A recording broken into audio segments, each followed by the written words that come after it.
official here at around 2025.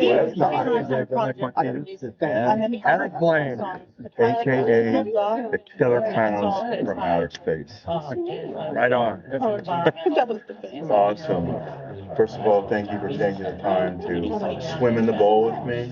I'm hoping the chemistry is right. Right on. Awesome. I guess let's talk Killer Clowns from Outer Space. What was it like working on the film and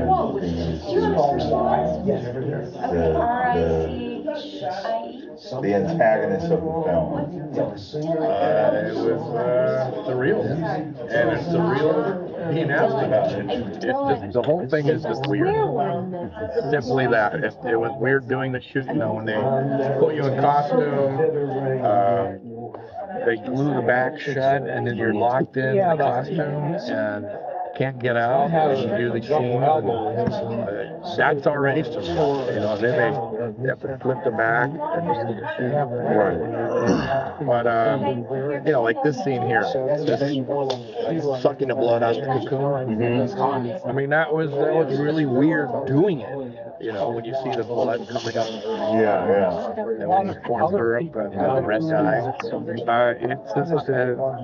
It was surreal doing it, and it's surreal seeing it. I think that's the magic of the film, is that it's just it's over the top, creative, original, and fun, campy, and it was as fun to do the roles as it is watching the movie. I mean, the whole thing was a wild ride. And then this, 30 years later, or whatever we are, 40 years later, this is a bonus magic of the whole thing. I'm gonna look up your song. Amazing.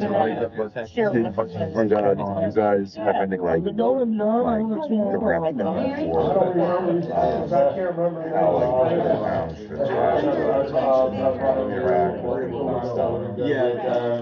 usually my brother it's what I was looking for. Because a lot of times couldn't direct ourselves doing this because a lot of the that had motors in the head, so they could just make you close to the and we could hear the sound of the motors kind of resonate to our skull. We couldn't really hear the direction, so before we did the scene, he would tell us what he wanted, and then take it over there. And then if he needed something different, and he would tell us he'd get some, make the changes down to earth. Yeah. I think one of my favorite scenes from the movie is the dog trick with the right. Right. I think they should. I mean, there's and then the top monster aliens thing, right? The whole like again with the thing, the ray gun on the bodies and everything. It's very right.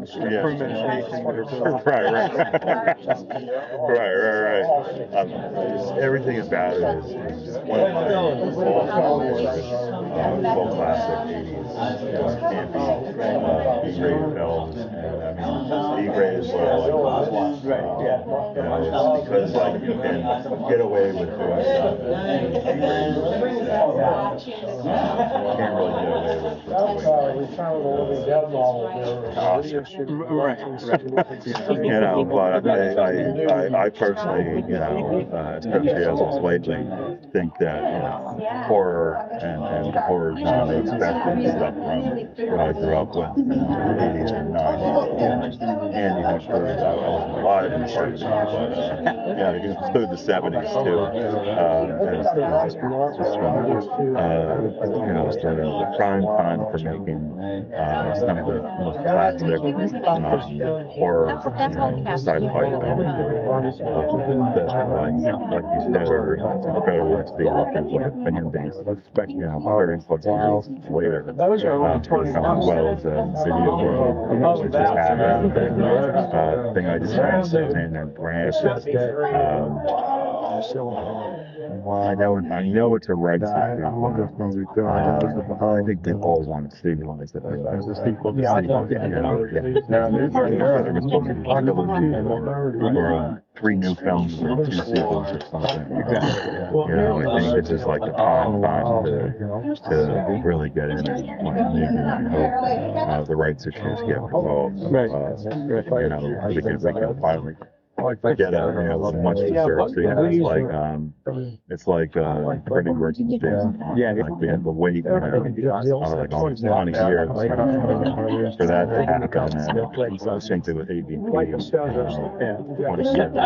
Yeah. So it'd be great to hopefully see a retirement of outer space.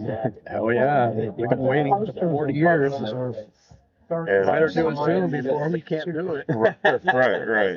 And I told them, I just told them, I owe the two of you, the rest of the cast, who paid killer pounds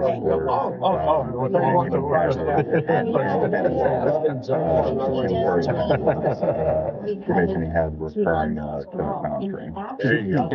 There you go. Yeah, sometimes it's more Pennywise meaning, sometimes I'm in the spaceship. You know, but it's stuck up there in the subconscious. So you know, thank you guys. Right on, pleasure. Let's get that sequel out there. Whatever we have to do to GoFundMe. You know, whatever. Whatever I got to do to help make it happen. I want to see it. I know a lot of other people do too. So I just want to thank you guys so much for taking the time to swim in the bowl with me. I hope the time of truth is right.